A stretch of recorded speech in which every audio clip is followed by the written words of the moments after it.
Ça va, merci. Maître Burly, vous êtes... Bon, s'il vous plaît, Vous avez j'aimerais suivi. vraiment mettre quelque chose au clair, parce que risque de traiter des choses sans pour autant...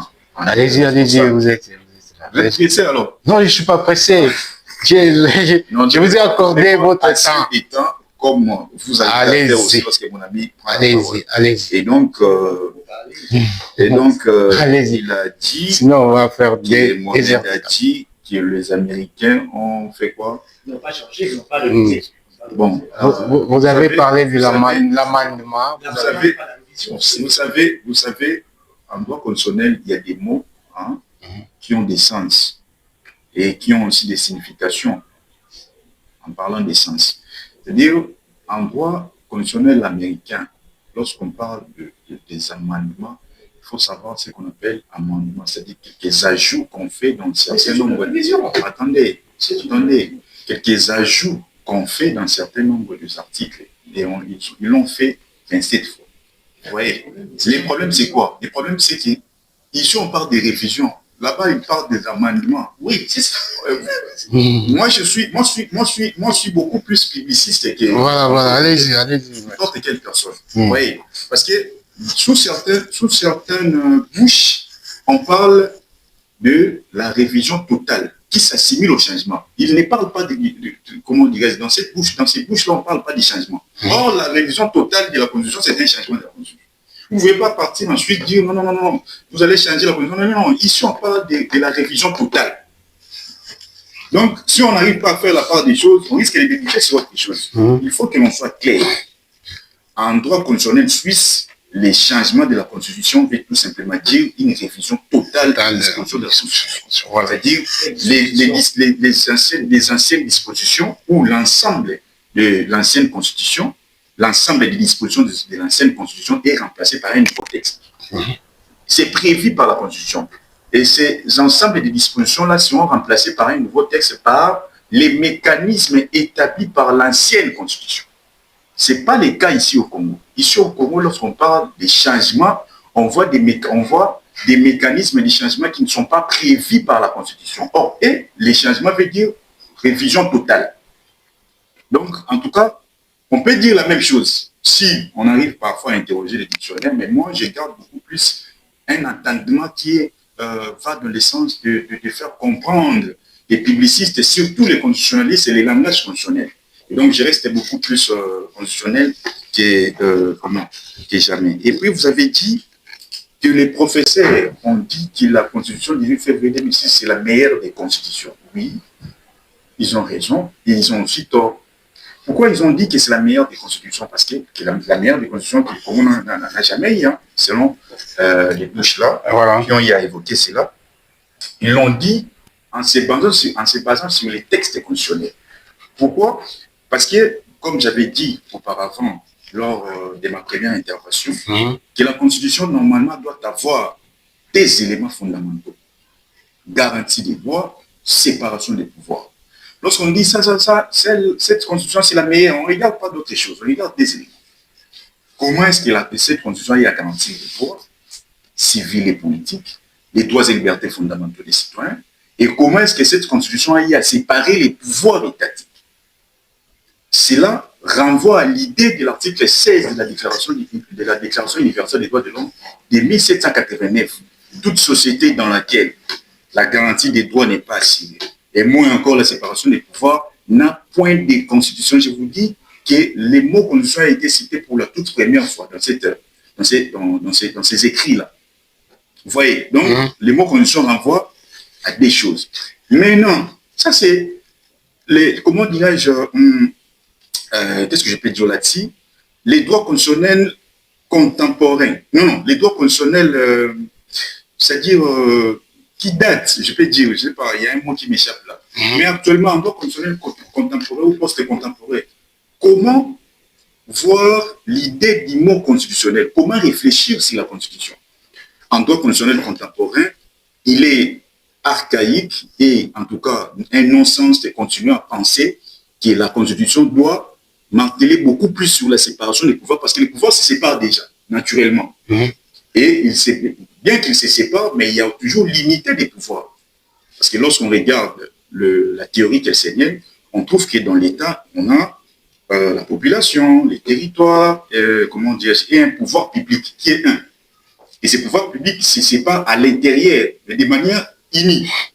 Voilà, donc on parle de diversité des discussions, l'unité de l'action.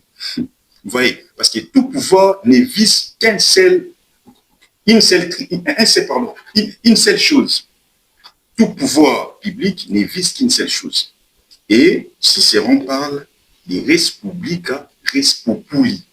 La chose publique, c'est la chose du peuple. Vous voyez. Et donc, si on n'arrive pas à faire la part, voilà pourquoi je vous ai dit, pardon, que cette notion est beaucoup plus profonde qu'on aurait l'idée. Ok. Donc, parlons de la politique. Voilà. Parlons de la politique. Voilà. Je suis encore dans mon temps. J'ai fait aussi essayer de... Mon ami m'a dit, il a dit que non, je n'ai pas répondu à la question. Non, j'ai répondu. La question qui était posée, c'était de savoir, les partisans de la révision soutiennent la révision et qui soutiennent la révision parce qu'ils pensent que cette révision doit permettre à ce qu'on puisse améliorer les choses. Je vous ai dit, vous avez parlé de la révision, non du changement. La question, c'est ça. Voilà. Je vous ai dit, avant de pouvoir parler de la révision, hein, il faut d'abord s'interroger si on parle de quelle révision constitutionnelle. Voilà. Est-ce qu'on parle de révision qualitative ou on parle de révision quantitative ou on parle encore de révision matérielle de la Constitution ou encore formelle. Là, vous posez la question à mettre... À pousser tous ceux-là qui pensent qu'il faut réviser la Constitution. Dans quelle direction ils vont, dans quelle direction ces gens-là vont? C'est-à-dire, partent pour essayer quand même de poser ce genre de questions. Ils vont dans quelle direction? Ils vont dans la direction, dans la direction tendant à parler de la révision partielle, de la révision totale, qui est une notion qui n'existe pas aussi en droit congolais. Mais il faut savoir que et la révision partielle et la révision totale n'ont jamais été définies par la Constitution congolaise, parce que la Constitution parle de la révision, sans pour autant définir ce qu'est une révision. Ça, on doit en être clair. Donc, pour répondre à cette question, j'ai dit, et je le répète, qu'il faut que ces partisans puissent s'interroger d'abord, puissent savoir s'ils parlent de quel type de révision, qualitative, quantitative ou matérielle. Parce qu'il ne suffit pas de prononcer un mot que vous ne maîtrisez pas. Donc, c'est cela, sans pour autant aller trop loin. Et voilà, pour répondre alors à mon ami, je vous dis que la République démocratique du Congo a eu à avoir la meilleure de ses constitutions, c'est-à-dire des années, c'était vers les années 1964. La constitution de Boulabou est la meilleure que le Congo n'a jamais eue. Pourquoi je l'ai dit? Parce que, d'après Cicéron est les premiers auteurs ou les premiers scientifiques à pouvoir définir ce qui c'est, à pouvoir définir, comment dirais-je, donner l'éclairage sur la res publica, voilà. Sur, c'est-à-dire l'intérêt général ou la chose publique. Il a dit quoi? Il a dit que les peuples, c'est quoi? Les peuples, c'est un groupe d'hommes formant société, unis par leur adhésion à un pacte de justice et un certain nombre d'intérêts communs. Voilà. Vous avez une minute. Je vais mettre un peu quelque chose, quelques éclairages sur cette... voilà, allez-y. Pour que l'on puisse parler d'une très très bonne constitution, l'on doit regarder l'adhésion que les peuples ont donnée sur ces pactes-là, sur cette constitution ou cette charte jurisprudentielle des droits et libertés fondamentaux. Et donc, en 1964, les élus ayant proposé proposé au référendum au peuple la constitution en 1964 étaient d'abord premièrement élus. Les gouvernants de cette époque étaient élus. Voilà. Ça c'est de 1. De 2, après avoir proposé au peuple, le peuple a donné son aval. Et le peuple a adhéré à ces pactes de justice et des communautés d'intérêt. Voilà. Tandis qu'en 2006, ceux qui ont proposé la constitution du 18 février 2006 n'étaient pas élus par les peuples. Voilà pourquoi je vous dis, Il y a déjà un problème. Cette notion dépend à quoi et à qui on s'adresse.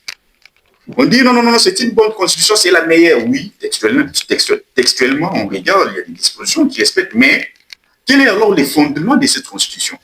Ça a été proposé par qui? Donc, si je comprends bien, Maître Berly, les pouvoirs en place, si je comprends bien, vous êtes dans les mêmes analyses que Maître. Bon, avec quelques amendements aussi. Pourquoi? Parce que selon mon ami, en tout cas, il faut changer parce qu'il y a nécessité de changer. Pourquoi? Parce que nous sommes occupés. Et d'après moi, je pense que la Constitution, il est toujours sur les pouvoirs. Actuellement, on a une Constitution à connotation séparation des pouvoirs et à connotation politique. Donc, il faut quitter cette façon de voir ou soit cette façon de faire pour arriver à avoir une Constitution sociale et garantissant un certain nombre de libertés. Merci. Et des droits et libertés fondamentaux des citoyens. Merci beaucoup, très chers téléspectateurs. Je pense qu'on est presque déjà à la fin. Maître Apoukou, vous avez 1 minute pour donner votre mot de la fin. Qu'est-ce qu'on peut retenir par rapport au sujet du jour? Pour le moment, en définitive, quelle est, selon vous, la véritable priorité de la République démocratique du Congo? En fait, je pense qu'une minute, c'est peu. Je croyais qu'on pouvait encore entrer un peu. Non, on est déjà... On a consommé plus d'1 heure déjà. On n'a pas fait 1 heure. On a consommé déjà plus d'1 heure. Oui, bon, c'est vous qui avez la politique du débat, mais je disais que... J'ai clôturé en disant que la constitution ou la modification ou révision, tout ce que vous voulez là, le changement, ça fait partie des priorités. Comme l'électricité est une priorité, comme l'eau est une priorité, mais la priorité des priorités, c'est avoir un texte qui organise les autres priorités qui sont comme le droit fondamentaux et les libertés fondamentales de droits des citoyens. C'est-à-dire que nous sommes de ceux qui... ensemble, n'est-ce pas, avec une autre amie, qu'il fallait, n'est-ce pas, organiser ou mettre en place un certain nombre d'idées, des personnes mûres qui doivent discuter sur la Constitution et pour l'adapter effectivement aux réalités de notre pays. Voilà. C'est-à-dire connaître au moins le régime politique. Nous devons connaître le régime politique de la RDC. Nous devons connaître aussi la forme de l'État. La forme de l'État, pour ne pas donner raison aux unitaristes ou aux fédéralistes, rester parler de manière claire de la forme de l'État congolais. Voilà. Et nous devons aussi, parce que la question de l'Est, c'est une question qui... La sécurité. Ce n'est pas toujours une question qui doit être constitutionnelle. Ce n'est pas toujours une question constitutionnelle, mais c'est une question qui a existé avant l'actuelle constitution, mais il faut mettre fin à cette guerre. Ce n'est pas la révision constitutionnelle qui doit mettre fin, n'est-ce pas, mais la révision constitutionnelle est une priorité parmi tant d'autres. En un mot, que pensez-vous du dialogue accepté par les chefs de l'État? Bon, lui, ce n'est pas qu'aujourd'hui qu'il a accepté. Il l'avait dit à la Cité de l'Union africaine, c'était lors de séances de vœux avec les corps diplomatiques, qu'il est pour le changement, en fait pour le dialogue, mais ce dialogue plutôt doit se faire dans un cadre purement congolais. Et donc ce n'est pas la première fois, ce n'est pas du nouveau. Et donc nous soutenons parce que lorsqu'il y a des tensions même dans une maison, c'est les papas qui convoquent la réunion familiale. Voilà. Et donc si c'est dans un cadre purement congolais, pas ailleurs, nous sommes de ceux qui soutiennent. Ok, merci beaucoup, Maître Berly Mohamed. Votre dernier mot, quelle est la priorité des priorités pour le moment? Je pense que je dois d'abord rappeler que le Congo a déjà donné sa forme de son état. Et il suffit tout simplement de regarder la première disposition de la constitution congolaise. Vous allez voir la forme de l'état congolais. C'est une république. Une république, c'est-à-dire dans une république, le pouvoir du président n'est pas héréditaire. Parce qu'on parle de la République. Et c'est aussi une démocratie, parce qu'on dit que la République démocratique du Congo est un état de droit, démocratique, uni, tout ce qui va avec, c'est-à-dire l'article 1er de la Constitution. Et là, donc là, il n'y a pas de débat, parce que l'État a déjà donné sa forme. Et puis, dans l'article 5, l'État a donné son régime politique. Nous avons un régime appelé le régime de la démocratie pluraliste, donc c'est-à-dire il y a la pluralité des suffrages. Donc, le régime les régimes qu'a la République démocratique du Congo, c'est un régime de la démocratie pluraliste des types parlementaires, des types rationalisés. Ok. Ça, le mot de la fin. Ça, c'est de la... Je suis dans mes mots de la fin. Voilà. Vous avez des questions, moi j'ai mes mots. Ok, on est pas en clôture. J'ai l'impression que vous défendez... Non, je ne défends personne. Ça, c'est même pas un débat contradictoire. Je ne défends voilà, personne. Donc, c'est où tout ce qui va avec la Constitution, on crée ce qu'on appelle un climat de paix. C'est-à-dire, d'abord, le climat de paix se base sur les relations existentielles entre les gouvernants et les gouvernés. Il y a un élément clé appelé confiance dans ce climat de paix.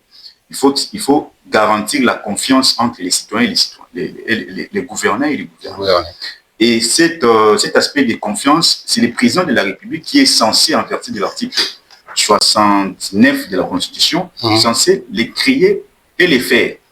Et donc, ça c'est des 1. De 2, il faut organiser les dialogues intercongolais appelant tous ces mondes-là, c'est-à-dire je ne parle pas des rebelles, je parle de ces mondes. Mais il y a un élément, si on veut vraiment arriver au terme du changement, il nécessite à ce que l'on puisse organiser une table ronde avec tous les membres ayant une portion du pouvoir dans son coin, ou une portion, je dirais, de l'opinion publique dans son coin, y compris ceux qui détiennent les armes. Ça, c'est la logique pour arriver au changement de la Constitution. Vous faites allusion au dialogue du chef de l'État.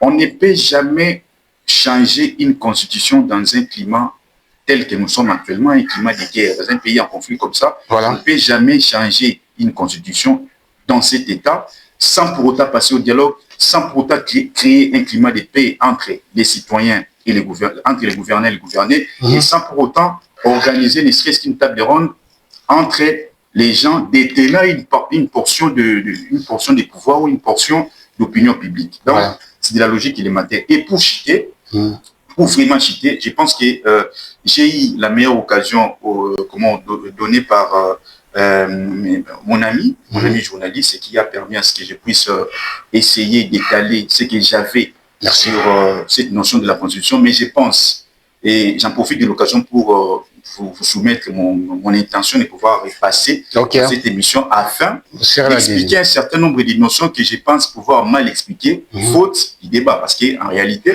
l'on doit savoir, lorsqu'on parle de la révision, si on parle de quelle révision? Parce qu'il existe une révision qualitative, comme je l'avais dit, quantitative, matérielle, une révision formelle. Et lorsqu'on parle du changement, il faut d'abord savoir est-ce qu'on a créé un vide juridique avant de parler du changement. Et qui est censé changer la Constitution? Merci. Et quel acte permet à ce que l'on puisse changer la Constitution? Quel est l'acte qui permet à ce que l'on puisse changer la Constitution? Donc, ce sont des notions qui normalement devaient être discutées et puis débattues dans les prochaines échéances ou les prochaines émissions, et aussi essayer d'être explicitées de manière assez rationnelle pour en arriver au bon port. Voilà. Merci à tous ceux qui ont eu l'occasion de nous suivre, et merci à mon ami, mon interlocuteur, mon ami et frère, parce que j'étais sous la même direction avec lui, auprès du professeur Martin Moulouma. Lui, il connaît l'histoire. Et merci à vous aussi. Je rappelle que vous êtes mon ancien collègue. On a pu étudier ensemble, et puis je remercie tout le monde, et voilà, je remercie aussi Dieu qui a permis à ce qu'on puisse avoir ces moments ensemble avec. Merci beaucoup. Nous arrivons au terme de cette édition du plateau de la jeunesse. Merci à nos invités, Maître Emile Kapoukou et Maître Berly, pour vos analyses, arguments et la qualité de vos échanges. Pour moi, je vous remercie. Merci également à vous, chers téléspectateurs, qui nous avez suivis sur YouTube, TikTok, pourquoi pas Facebook. Veuillez liker, partager, abonnez-vous massivement afin de nous soutenir. Pour clôturer cette émission, on ne peut pas clôturer sans pour autant souhaiter un joyeux anniversaire à notre caméraman Jordan Zodoa qui a obtenu une année encore de plus sur 16 ans. Que Dieu te bénisse et te prolonge encore des années sur l'agence de point de vue. L'objectif reste de promouvoir une réflexion citoyenne et de contribuer à l'avenir des autres pays. Merci encore une fois de plus. Au revoir et à la prochaine édition. Merci beaucoup. On parle, on écoute, on apprend chaque jour.